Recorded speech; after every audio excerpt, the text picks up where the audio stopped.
캐나다도 선거를 하고 투표를 하지만 한국 같은 경우는 특별히 이제 선거철이 되면 많은 정치인들이 공약을 합니다. 자기가 이제 뽑히게 되면 어떤 것을 하겠다. 이렇게 너에게 그러니까 국민들에게 어떤 것을 약속을 하게 됩니다. 근데 특별히 좀 인기가 많은 공약들은 앞에 무상자가 들어가는 게 많이 있습니다. 무상 뭐 복지에 관련된 무상 뭐 급식부터 시작해서 무상으로 받는 어떤 그런 부분들이 굉장히 사람들한테 인기가 많은데 그 이유는 그 공약의 그 약속의 초점이 가난한 사람들한테 맞춰져 있기 때문입니다. 서민한테 맞춰져 있기 때문에 더 그렇습니다. 오늘 예수님께서 오늘 말씀에 나오시기 직전에 바로 가난한 자들 5,000명을 무료로 음식을 먹이셨습니다. 기적을 일으키셔서 예수님은 후보로 나오신 분이 아니셨죠. 그런데 사람들은 이미 예수님이 주시는 그 5,000명 분의 음식을 먹고 이분이 왕이 되실 분이라고 믿기 시작했습니다. 그 예수님의 인기는 지금 어떤 연예인과 비교를 해도 뒤지지 않을 정도였고 수많은 무리들이 예수님을 따랐습니다. 특별히 그분의 어떤 능력과 그분의 기적 때문도 그랬지만 그분의 성품과 또 그분의 어떤 그 가난한 자를 향한 그런 마음들 때문에 더 사람들한테 인기가 많았습니다. 예수님의 시선은 언제나 소외된 사람들에게 있었고 사람들에게 손가락질 받는 그런 죄인들에게 향해 있었기 때문입니다. 그뿐만 아니라 예수님은 공의로우신 분이셨습니다. 공의롭다, 그러니까 종교 지도자들이나 그 바리새인들의 부조리한 모습, 좋지 않은 모습들을 다 꼬집으셨습니다. 서민들이 얘기할 수 없었던, 다른 사람들이 손해보면서도 자기들이 불이익을 당할까봐 아무 말도 못하는 그런 사람들의 그런 부분들을 꼬집어내셨습니다. 그러니까 사람들의 마음이 얼마나 통쾌했겠습니까? 사람들은 예수님이 예루살렘으로 들어가실 때 호산나 호산나 이렇게 외치면서 주의 이름으로 오시는 왕이여 이렇게 이야기를 했습니다. 사람들이 그렇게 예수님을 왕으로 모시고자 하는 그런 이유가 충분히 있었던 것입니다. 그런데 오늘 예수님께서는 이 왕이라는 호칭보다 더 기뻐하셨던 그런 호칭이 있습니다. 그것이 무엇이냐면 바로 그리스도라는 그런 말입니다. 그리스도라는 말은 기름 부음 받은 자라는 뜻인데 헬라어로는 뭐 크리스토스, 그다음에 사실은 히브리어 메시아를 뜻하는 그런 말이기도 합니다. 그래서 이 기름 부음 받았다는 것은 선지자와 또 제사장과 왕의 임무를 이제 맡았다. 그렇게 그 임무가 주어진 그런 자라는 뜻인데 오늘 베드로가 말한 것에 의하면 하나님의 그리스도라고 이렇게 얘기했죠. 한마디로 하나님이 기름 부은 사람이다라는 것입니다. 그렇기 때문에 하나님 나라의 왕이 된다는 것입니다. 그러니까 베드로는 정확히 알았습니다. 예수님이 바로 자신들이 기다리던 메시아라는 것을 베드로는 정확히 알고 있었던 것입니다. 그런데 이분이 왕이 되시는 것이 아니라 자기가 죽으러 간다고 얘기를 하니까 제자들이 어떻게 이것을 이해할 수 있겠습니까? 분명히 조금 전까지도 5,000명을 먹이시고 또 죽은 자를 살리고 병든 사람을 고치시던 분이 나는 조금 있다가 죽으러 갈 거다라고 이야기할 때 어떤 사람들이 그걸 믿을 수 있겠습니까? 오늘 읽은 말씀은 누가복음뿐만이 아니라 마태복음과 마가복음에도 똑같이 나와 있는 그런 중요한 사건입니다. 그런데 마태복음과 마가복음에는 오늘 누가복음에 나오지 않은 그런 이야기가 하나 더 추가되어 있기 때문에 그걸 좀 저희가 좀 봤으면 좋겠습니다. 오늘 누가복음 22절과 23절 사이에 바로 이 내용이 들어갑니다. 마태복음 16장 21절부터 24절까지 말씀인데 다 같이 한번 읽어봤으면 좋겠습니다. 시작.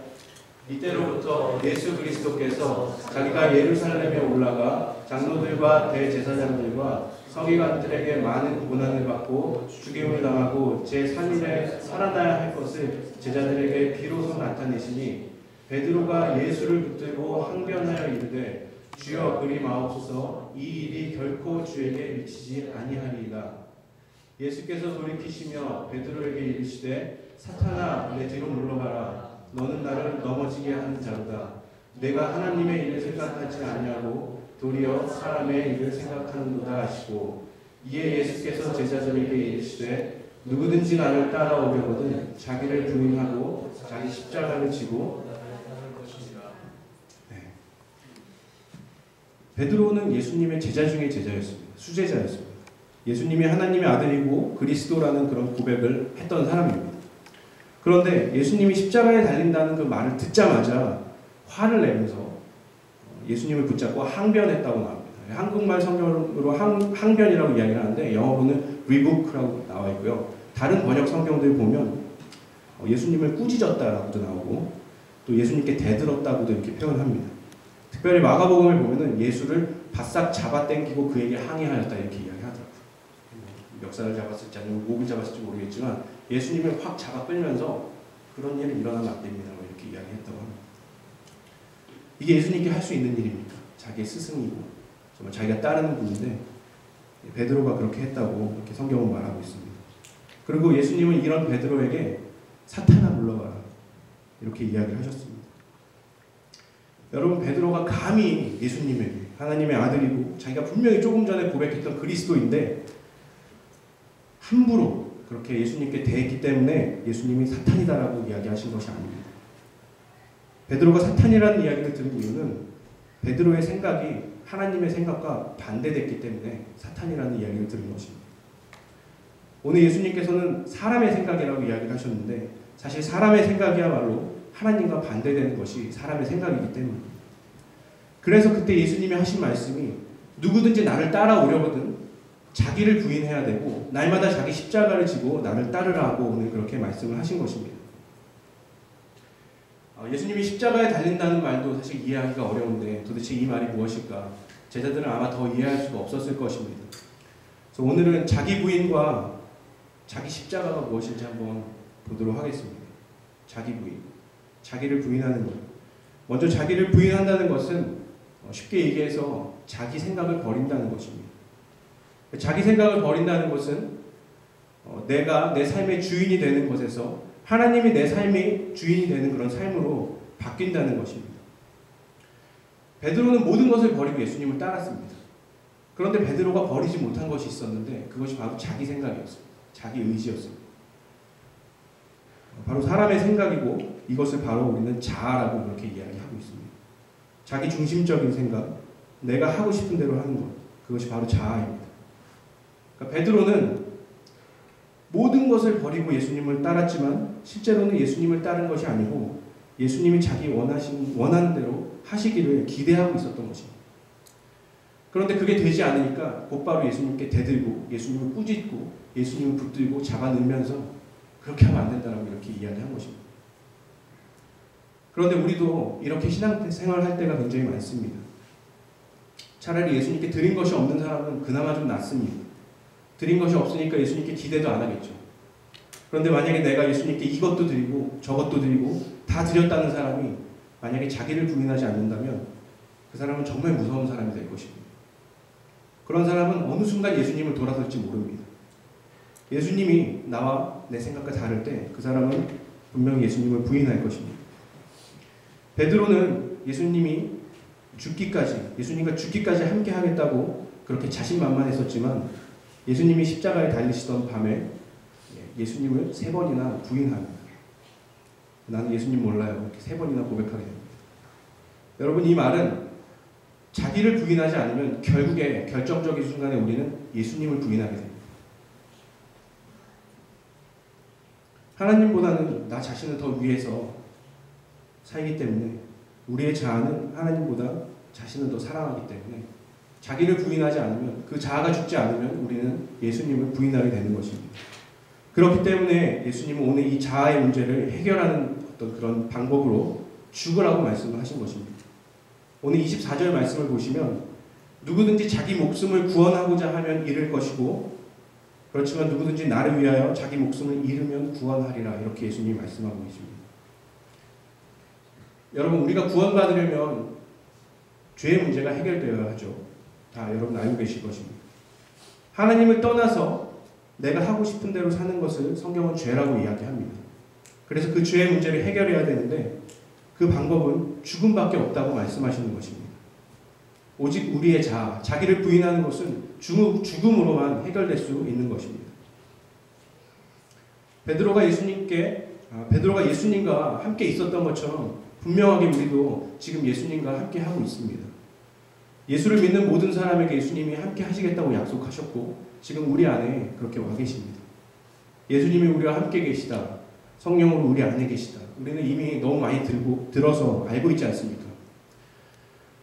그런데 우리가 그 예수님을 경험하지 못하는 가장 큰 이유가 바로 우리의 자아 때문인 것입니다. 예수님이 우리 안에 계시지만 여전히 내 생각과 또 내 고집과 나의 뜻을, 내 성질, 그것을 버리지 못하고 있다면 우리는 그 예수님을 경험할 수 없게 되는 것입니다. 그래서 나를 통해서 예수님이 드러나시고 예수님이 역사하시는 것을 경험하려면 우리는 자기를 부인해야 하고 자기를 부인하고 예수님을 따라가야 하는 것입니다.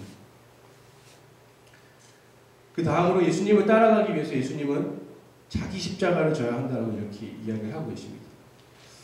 예전에 제가 청년일 때 어떤 교회 수련회에 이렇게 참석을 한 적이 있었습니다. 그때 한 자매님이 저에게 이제 자신의 이야기를 해주시더라고요. 자기는 먼저 저한테 결혼을 축하한다. 제가 그때 결혼을 하기 좀 전이었거든요. 결혼 축하한다고 그러시면서 믿는 사람과 결혼해서 참 좋겠어요. 이러면서 그것은 축복입니다. 막 이런 말씀을 저한테 하더라고요. 그러면서 본인 이야기를 하시는데 자기는 믿지 않는 사람과 결혼을 해서 너무 힘들다는 거예요. 그런데 그것이 자기의 십자가다. 이렇게 저한테 이야기를 하시더라고요. 이거 내가 지고 가야 하는 그런 십자가입니다. 이런 이야기를 하셨습니다. 또 어떤 목사님은 자신이 양육하고 돌보아야 하는 그런 교인들이 자기가 붙잡고 가야 하는 십자가다. 이렇게 이야기하시는 분도 많습니다. 또 어떤 사람은 자기 가족이 남편이나 아내가 혹은 자식이나 형제 자매가 자기 십자가다라고 이렇게 이야기하는 분들도 계십니다. 그런데 이것은 잘못된 해석입니다. 나를 힘들게 하는 사람이나 그런 환경은 나의 십자가가 아닙니다. 만약에 그런 문제들이 나의 십자가라면 그 문제들이 해결되고 나면 나는 십자가를 내려놓게 되는 것인데 예수님은 오늘 그렇게 말씀하시지 않았습니다. 날마다 그 십자가를 져야 한다고 그렇게 말씀하셨습니다. 날마다. 작년 2015년에 다시 복음 앞에라는 집회 때 임석순 목사님이라는 분이 설교 때 이런 말씀을 하셨습니다. 그 목사님에게 어떤 선교사님이 또 오셔서 이렇게 상담을 하셨대요. 그러면서 하시는 말씀이 목사님, 제 아내가 저에게는 십자가입니다. 또 이런 고백을 하셨다고 합니다. 그게 무슨 말씀이세요? 그랬더니 제 아내가 저에게 십자가라고 이렇게 이야기를 다짜고짜 계속 이야기를 하시길래 왜 그런 말씀을 하십니까? 그랬더니 그 선교사님께서 옷을 벗으면서 웃옷을 벗으면서 자기 팔뚝을 딱 보여주셨다고 합니다. 보니까 물린 자국이 있는데 선교사님의 그 아내, 그러니까 사모님이시죠. 사모님이 팔뚝을 물어뜯었다는 겁니다. 그때 이 임석순 목사님이라는 분이 그 선교사님한테 이렇게 말씀을 드렸다고 합니다. 선교사님, 사모님이 선교사님의 팔뚝을 물어뜯을 정도로 성격이 거칠어도 그 사모님이 선교사님의 십자가는 아닙니다. 그 아내를 위해서 기도할 때 여전히 그 아내를 사랑하라고 말씀하시는 그 예수님의 말씀이 선교사님에게 십자가입니다. 이렇게 말씀해 주셨다고 합니다. 여러분, 자기 십자가를 지는 것은 내가 모욕을 당하더라도 복수하지 않는 것입니다. 내 오른뺨을 치는 사람에게 내 왼뺨을 돌려대는 것이 자기 십자가를 지는 것입니다. 우리를 고소하고 내 속옷을 가지려는 사람한테 겉옷까지 내주라고 하는 것. 누가 나보고 오리를 같이 가자고 여기식으로 1마일을 같이 가자고 할 때 2마일을 같이 가질 수 있는 것. 그것이 바로 자기 십자가를 지는 것이라고 예수님은 말씀하고 계십니다. 또 우리를 위해서 우리를 핍박하고 박해하는 자들을 위해서 기도하는 것. 그것이 바로 자기의 십자가를 지는 것입니다. 어떤 목사님은 이런 삶에 대해서 영어로 이렇게 짧게 두 문장으로 말씀하시더라고요. No attack, no defense. 이렇게 이야기하시죠.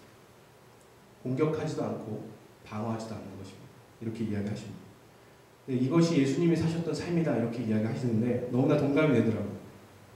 사람들이 자기 얼굴에 침을 뱉고 자신을 때리고 채찍질하고 억울하게 누명을 씌워서 십자가에 매달아도 또 심지어 자기가 정말 사랑하는 그런 제자한테 배반을 당해도 예수님은 그들을 끝까지 사랑하셨습니다. 그리고 방어하지 않으셨습니다. 공격하지 않으셨습니다. 그런데 마찬가지로 우리의 삶에서 예수님처럼 나도 하나님 사랑하고 이웃을 사랑하면서 자기 십자가 지면서 가는 것, 예수님을 따라가는 것, 그것이 바로 자기 십자가를 지고 가는 그런 삶이라는 것입니다. 저는 여기서 이제 질문이 하나 생겼습니다. 어떤 질문이었냐면, 그런데 이런 삶이 너무 힘들지 않나? 이런 제 안에 그런 생각이 자꾸 들더라고요. 이 길을 가는 게 정말 너무 힘들 것 같다. 너무 힘들지 않나? 이런 생각이 참 들었습니다. 신학생들을 멘토링하는 그런 컨퍼런스가 한국에서 있었는데 그 백준영 기념교회를 담임하시는 이재철 목사님이라는 분이 계십니다. 그 목사님한테 한 참석자가 그렇게 질문하셨대요. 목사님, 우리가 그렇게까지 해서 살아야 됩니까? 이렇게 질문하셨다고 합니다. 십자가가 이렇게 높은데, 십자가의 길이 이렇게 어려운데 어떻게 우리가 갈 수 있겠습니까? 울면서 그렇게 말씀하시더라고요. 그때 그 이재철 목사님이 본인도 눈물을 흘리면서 이렇게 말씀하셨다고 합니다. 이렇게까지라도 해서 가야 되냐고 물을 것이 아니라 이 길 외에, 그 길 외에 어떤 길이 있습니까? 라고 이렇게 물어봐야 합니다. 이렇게 대답하셨다고 합니다. 여러분, 선택의 여지가 없고 길이 단 하나밖에 없다면 그 길을 가야 하는 게 맞는 거겠죠. 다른 길이 없다면. 그 길이 유일한 길이니까. 그런데 그 길이 정말 훈련소 들어가는 길처럼 마음이 어렵고 힘들다는 것이 문제입니다. 저렇게 살긴 해야 되는 거 알겠는데 그것이 잘 안 된다는 게 우리를 힘들게 하는 것입니다. 저는 복음이 사람을 행복하게 만든다고 믿습니다. 예수님을 믿는 사람에게는 하나님이 주시는 복들이 있고 성경은 분명히 우리에게 축복의 삶을 약속하셨습니다. 여기 1:1 양육을 받고 계신 분들도 계시고 이미 받으신 분들도 계시겠지만 그 1:1 양육책 제목이 무엇입니까? 당신은 행복하십니까? 아닙니까? 당신은 행복하십니까? 그 책이 얘기하고자 하는 부분은 그 행복은 예수 그리스도로부터 온다라는 걸 그 책은 이야기하고 있습니다. 다른 사람들이 저에게 물어볼 때 저도 그렇게 늘 대답했었습니다. 네, 저는 정말 행복합니다. 다른 거 아니고 예수님 때문에 정말 행복합니다. 이렇게 이야기를 했었습니다. 그런데 오늘 설교를 준비하면서 말씀을 계속 묵상하면서 행복할 때도 있지만 예수님 때문에 힘들고 예수 믿기 때문에 피할 수 없는 어려움이 있다는 것을 인정할 수밖에 없었습니다. 예수님을 따라가는 길, 자기를 부인하고 자기 십자가를 져야 하는 길은 정말 힘든 길이라는 것을 저는 다시 한번 깨닫게 되었습니다. 어떻게 설교해야 하나 이런 마음이 들더라고요. 아무리 좋게 얘기하려고 해도 이 부르심이 정말 힘든 부르심이기 때문에. 그런데 그때 예수님이 깨닫게 하신 것이 있었습니다. 그것은 바로 제가 또 여러분이 힘들게 그렇게 가고 있는 이 길이 바로 주님을 사랑하는 길이라는 것입니다. 내가 예수님을 사랑하는 것을 증명할 수 있는 길이 바로 이 십자가의 길이라는 것입니다. 자기를 부인하고 십자가를 가는 길이 바로 그것이라는 겁니다. 나를 위해서 십자가에 달리신 그 예수님에게 나도 내 생명을 다해서 사랑한다는 그 고백이 바로 자기를 부인하고 자기 십자가를 지는 그런 삶이고, 또 예수님이 사랑하시는 다른 영혼들을 사랑하고 구원의 길로 인도할 수 있는 그 길이 바로 자기를 부인하고 자기 십자가를 지는 그런 삶이기 때문입니다. 여러분은 어떤 길을 지금 가고 계십니까? 어떤 길을 가고 싶으십니까? 누가복음 6장에서는 예수님께서 이렇게 말씀하셨습니다. 생명으로 이끄는 문은 좁은 문이고 그 길이 좁아서 찾는 사람이 적다고 이렇게 말씀하셨습니다. 분명히 이 제자의 길은 자기를 부인하고 십자가를 지는 길은 힘든 길이고 많은 사람들이 이렇게 좋아하지 않고 즐겨 찾지 않는 그런 길입니다. 그렇지만 이 길은 예수님과 동행할 수 있는 유일한 길이고 고난의 길이지만 주님과 더욱 가까워질 수 있는 그런 길입니다.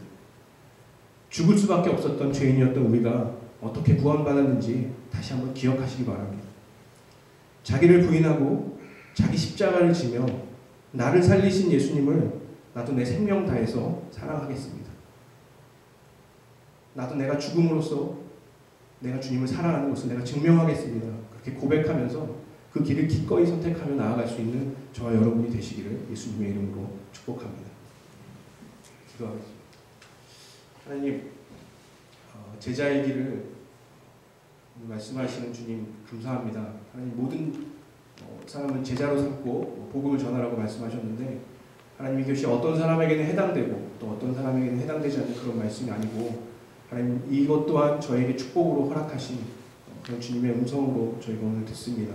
하나님, 그 길이 정말 힘들고 어렵고 또 정말 고난의 길인 것을 저희가 알고 있지만 이미 주님이 먼저 가신 그 길, 그리고 저희를 사랑하시기 때문에 주님이 그 십자가를 지셨고 저희도 그것을 지며 주님을 사랑한다고 고백하며 나아갈 수 있는 그런 길임을 저희가 깨닫습니다. 그리고 무엇보다 그것이 우리에게 허락된 유일한 길임을 저희가 다시 한번 깨닫습니다. 주님 그것을 저희가 주님을 의지하며 정말 기꺼이 주님께 순종하며 함께 주님과 동행하며 나아가는 그런 저희들 될 수 있도록 하나님 인도하여 주시옵소서. 예수님의 이름으로 기도드렸습니다.